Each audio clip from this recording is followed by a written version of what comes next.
cova.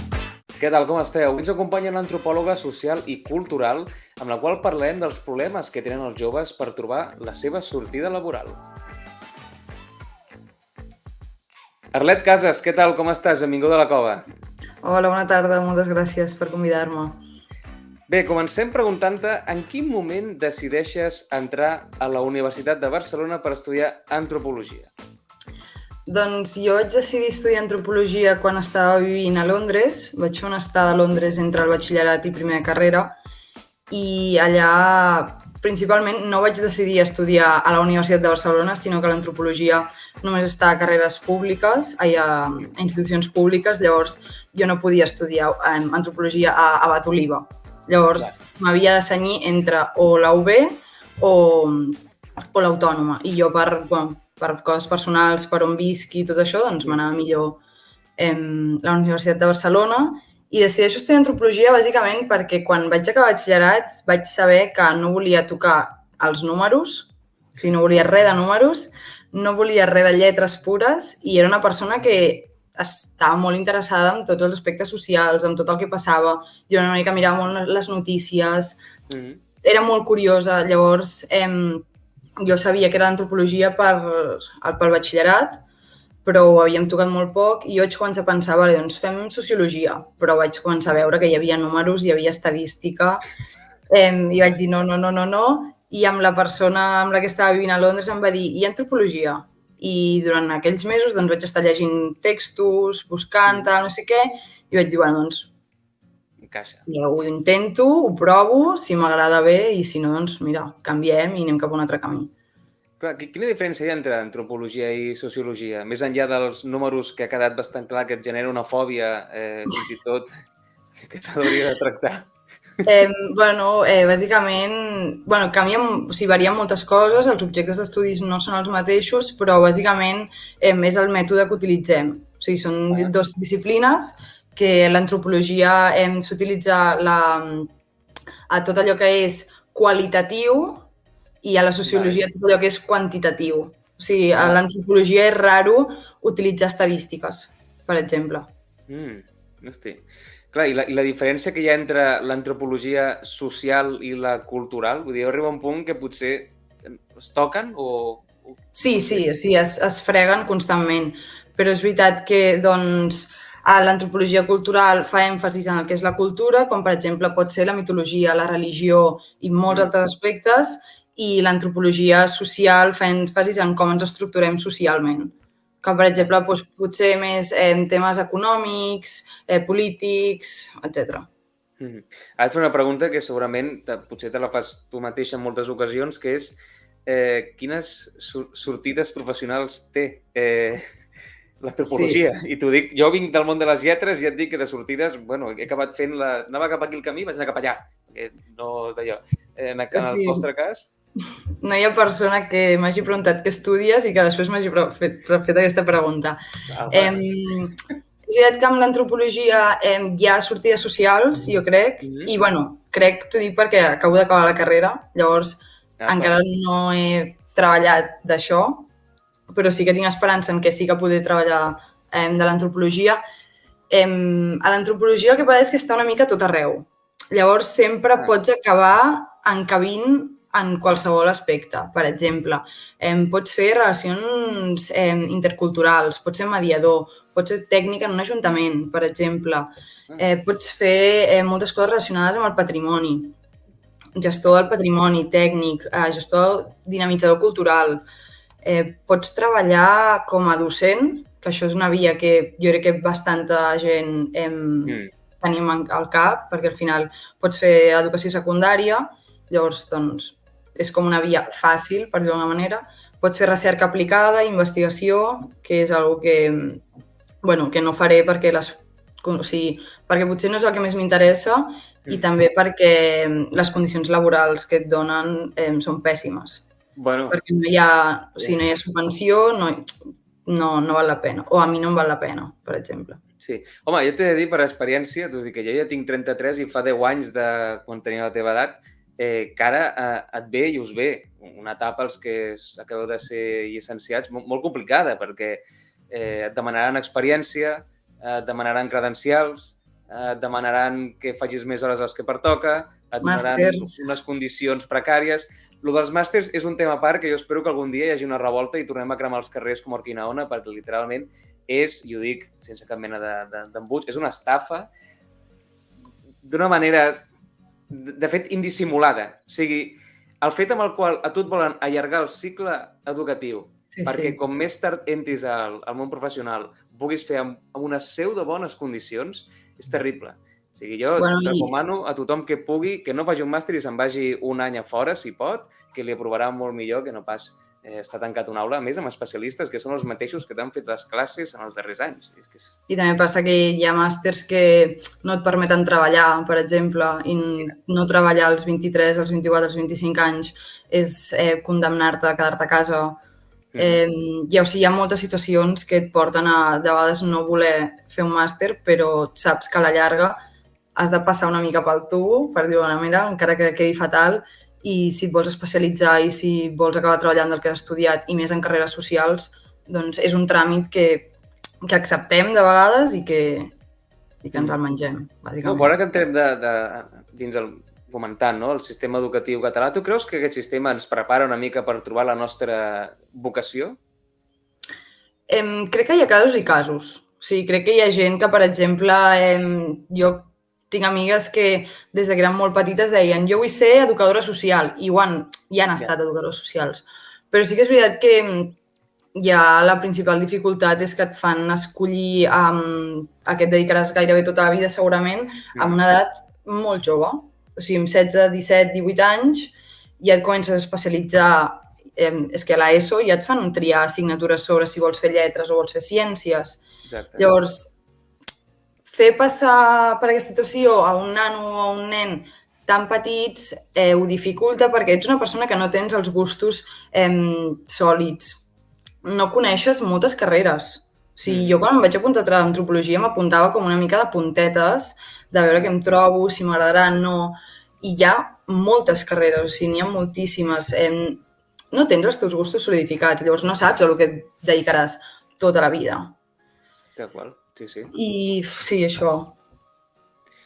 No, és cert que, clar, a vegades parlo una mica de mi com si tingués 50 anys i no 33, no? Però és cert que jo recordo que al batxillerat, abans de fer el batxillerat, hi havia a quart d'ESO una certa pressió en què et vols especialitzar. I jo recordo que em vaig especialitzar en la part de socials i a mi les matemàtiques no m'han agradat gens, no? Però, clar, hi entraves perquè et deien bueno, tu t'interessa el món de les lletres, però també està bé que sàpigues una mica de números perquè vés a saber si potser... Hòstia, ara ho mires en perspectiva i dius m'hagués anat molt millor fer l'humanitari, que hagués après doncs, grec, llatí, que m'hagués segurament donat molta més utilitat que no pas ara. I a part, que el sistema està fet d'una manera, a l'educatiu, en el qual no t'ensenya a anar, per exemple, a ser autònom. A tu t'ensenya a anar, surt d'aquí que et contracti una empresa. Hòstia, la gran majoria de companys que tinc són freelance, que han de fer 2 o 3 feines per tenir un salari normal. Coi, quan es fa la declaració de la renta, quan es fa la declaració trimestral, com funcionen les quotes autònoms, són qüestions que jo crec que a poc s'haurien d'anar adaptant i no cal arribar a la universitat, sinó que ja t'ho podem anar ensenyant. O ja com llegir un contracte laboral, perquè no te la clavin. O sigui, només amb això, de si et pertoquen hores per anar al metge o no, si pertoquen, o sigui, 1000 coses que tu has de tenir en compte a l'hora de firmar un contracte, perquè al final és una decisió entre tu i l'empresa, però, clar, tu no en saps. I l'empresa sí. Llavors... Els percentatges... Mira, jo és una de les coses que vaig aprendre a base de, entre cometes, hòsties, va ser el percentatge d'IRPF que tens a la nòmina, que clar, tu et penses que amb un 2% cobres molt, però després t'arriba la declaració de la renta i et diuen, hosti, nano, recorda que 2% sí, hauria de ser un 15%. Té la bufetada. Són aquestes coses que de debò t'emprenyen. Tu quin lloc creus que ocuparan les persones en les professions del futur en un context on cada 2x3 es parla de si les màquines, que si la intel·ligència artificial, amb una amenaça constant de les posicions que ara mateix creiem que podem assumir? A mi em fa por pensar en això, sincerament, perquè també vinc d'una carrera que és molt social i que, en part, un robot o tal, o una màquina no ho pot fer. O sigui, una màquina no pot fer treball de camp, com es fa a l'antropologia. Llavors, entenc que hi ha una part d'aquest punt que és el progrés, és que hem de progressar, hem d'evolucionar, però trobo que és superimportant parar de reflexionar i dir quins models de societat estem creant, quins models de producció estem creant. S'ha d'anar, crec que, molt amb cuidado, perquè tot el que fem i tot el que desenvolupem i tot el que progressem té una implicació en les relacions socials i en com ens relacionem. Llavors, jo anar a un restaurant i que em serveixi un robot, o sigui, no em ve gens de gust, la veritat. Bueno, hi ha gent que la primera vegada fa gràcia perquè fan l'story de mira, un robot que em porta el plat, no? Però més enllà d'això és cert que, home, l'atenció personal és un valor afegit que crec que mai tindrà un robot. Sí. Però és així, això és com, per exemple, les carreres, que ara amb la intel·ligència artificial és que pots fer treballs d'universitat completament lògics, o sigui, si ho proves, és molt fort. Llavors això espanta, perquè diu, on arribarem o fins a quins punts hem d'arribar per adonar-nos-en que potser tot això no està tan bé. De fet, un dels creadors del xat GPT i de l'intel·ligència artificial ja va dir que parem això, aturem-ho, perquè s'estan anant de mare. Al final, sempre es parla de que les màquines ens acabaran matant, etc. Però hi havia un company que em deia, tu imagina't que li preguntes a una intel·ligència artificial quina és la gran amenaça que té el planeta? I et dirà, home, el canvi climàtic. I que la màquina digui, home, doncs potser perquè el planeta estigui bé he de matar els qui provoquen el canvi climàtic. És una situació molt catastròfica, però és una reflexió que pot acabar fent. És violenta. Clar, és que pot ser... Vaja. Tu comentaves això de parar i reflexionar. No et sembla paradoxal que després d'haver estat any i mig, però sobretot un any de pandèmia amb confinaments permanents, encara no siguem capaços de fer aquesta reflexió d'una manera més clara? És a dir, vam estar durant setmanes i mesos tots molt conscienciats d'ara hem de canviar les maneres de consumir, hem de canviar les maneres de fer turisme, etc. Hosti, l'altre dia sortien les dades rècord de turisme que estem assumint, sortien les dades rècord de preus de lloguers, de menjar, etc. No et sembla irònic que precisament fent aquella pausa no fem ara tampoc cap pausa? Sí, crec que la pausa la va permetre perquè et va sentir obligat a poder pensar. És molt difícil, crec que avui en dia, poder seure amb els ritmes de vida que portem, productius sobretot, poder pensar i dir què faig, com consumeixo, com no consumeixo, i així, si ho podem extrapolar a tot. Però sí que és veritat que és que som una societat, Occident, en general, som superindividualistes, llavors mai pensem què pot estar passant a la casa del costat. I dic a la casa del costat i llavors això s'extrapola a com funcionen les societats.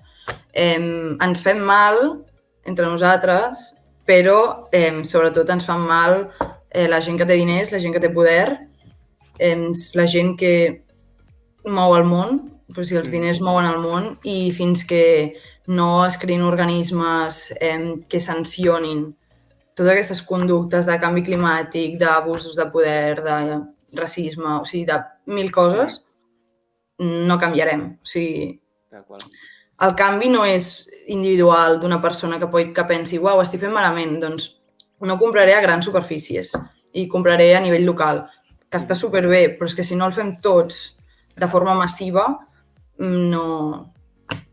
Bueno, és com això de no agafis el cotxe, però després que el jugador professional o el cantant agafi el jet privat per anar a fer un cafè a Roma i després tornar, que tu et quedes aquí amb la teva bossa de botelles de plàstic o de cartrons per reciclar i veus el jet passar per dalt i dius, home, potser que anem primer a convèncer aquells d'allà dalt. I que jo sóc la primera que sóc incoherent i viatjo amb companyies low cost i compro roba a marques que contaminen i, o sigui...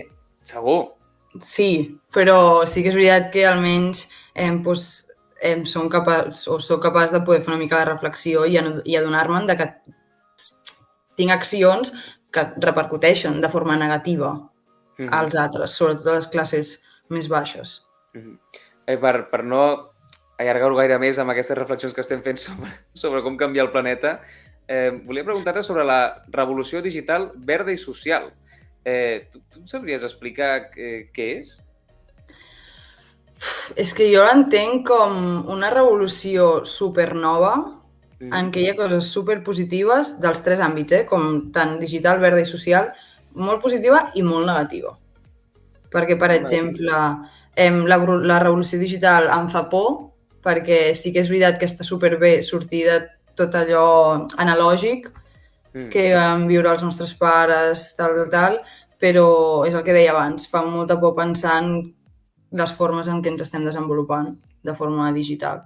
La revolució verda ha d'arribar ja, o sigui, jo no soc científica i jo no tinc ni idea, però cada estiu fa més calor, cada cop hi ha més focs i cada cop les pluges són torrencials i això vol dir que alguna no funciona i els culpables són nosaltres.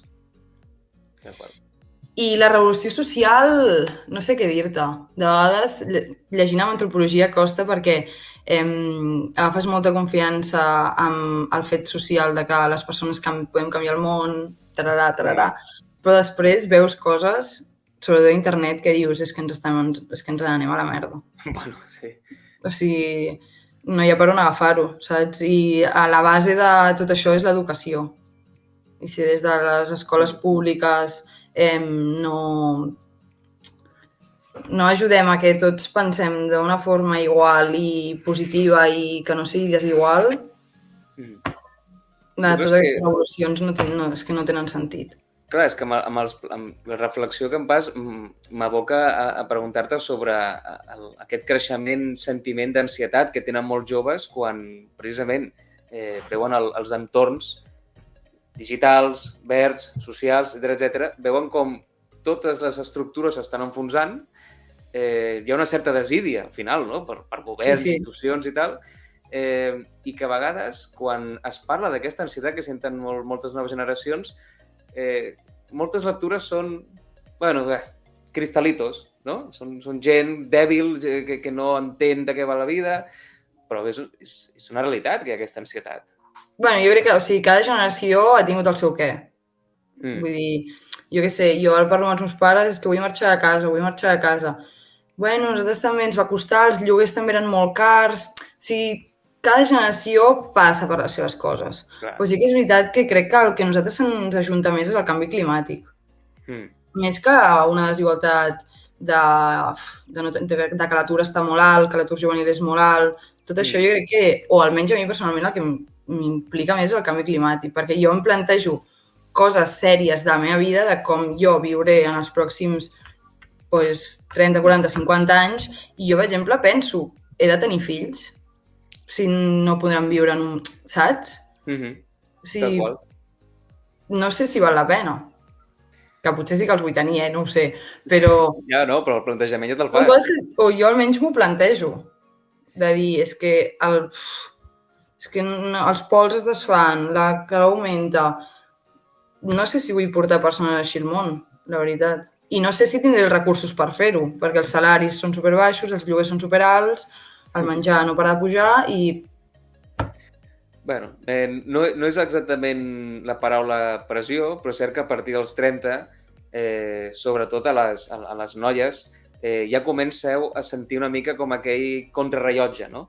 Perquè al final el cos és el que és, no? Llavors, hòstia, si no, per exemple, si vull tenir fills, si m'allargo molt, és cert que la meva forma física no serà la mateixa amb 30 que amb 35. Però és que ara mateix la mitjana per tenir edats acostuma a estar entre els 33-35. Clar, és quan suposo que quan les dones hem pogut sortir i hem pogut estudiar i hem pogut treballar i hem pogut agafar posicions de poder que abans la història no ens permetia, bàsicament, o el masclisme no ens permetia, fins que no pots maternar de la forma en què tu vols maternar, potser és que és aquesta edat, fins als 35 anys potser no tens un lloc estable on viure, potser no has trobat una feina estable fins als 35 anys i la decisió de tenir un fill jo crec que és decidir maternar de la millor forma o de la forma en què tu creguis que és la millor. Llavors, si tu creus que als 35 anys en aquell moment has assolit tots els estàndards que tu volies assolir com a dona i després vols ser mare, doncs ha sigut amb 35 anys, ha sigut amb 35 anys. És tal qual. Sí. Jo crec. I a part, les dues darreres preguntes, Arlet, una d'elles és què li diries a un estudiant de secundària que no li agrada estudiar, però que segurament té altres capacitats no desenvolupades? Que el sistema educatiu està clar que no està fet per tothom, o sigui, assentar un nen 8 hores en una classe és pràcticament terrorisme. Vull dir, és que per molta canalla és impossible. Que hi ha moltes carreres, que hi ha molts estudis, hi ha moltes formes d'estudiar, hi ha moltes formes d'entrar al món laboral. Per exemple, ara mateix els oficis de tota la vida s'estan perdent i són oficis que són superimportants. És important que l'entorn dels joves els encoratgi a que no passa res fracassar, no passa res si ens equivoquem, si provem una carrera i no ens agrada, si provem un cicle formatiu i veiem que no és el nostre. I sobretot les administracions públiques que creïn mecanismes per tothom. I ja està. Per tancar, Arlet, aquí a la Cova ens agrada que sigueu vosaltres els convidats els qui us acomiadeu. Com t'agradaria tancar aquesta conversa? M'agradaria tancar aquesta conversa animant a les generacions que estudien carreres socials, que són molt boniques, que t'ajuden a reflexionar molt, que aprens molt i consolides molt el teu pensament i que això és molt guai fer-ho a partir de profes que t'agraden i que no t'agraden, companys i companyes, i res, això, que els pares també que ajudin els seus fills a estudiar carreres socials, encara que no siguin les carreres que tinguin més sortides laborals, no passa res, i ja està. La vida són 4 dies i tampoc ens posarem ara a estudiar coses que et fan ser encara més infeliç, perquè al final, de dilluns a divendres, el que fas és passar més hores a la feina que amb la teva família, amb els teus amics, etc. Així que, sí, anima't, tira't a la piscina. Jo crec que tu has fet allò que senties que havies de fer, que és estudiar Antropologia Social i Cultural per la UB. Tu, jo crec que ets molt jove, tens un recorregut que flipes, així que des d'aquí, Arlet Casas Bravo, gràcies per haver-nos acompanyat, moltíssima sort en aquesta primera travessia pel desert que comences ara Moltes gràcies. Per trobar feina i res, molta sort i ens veiem aviat. Moltes gràcies.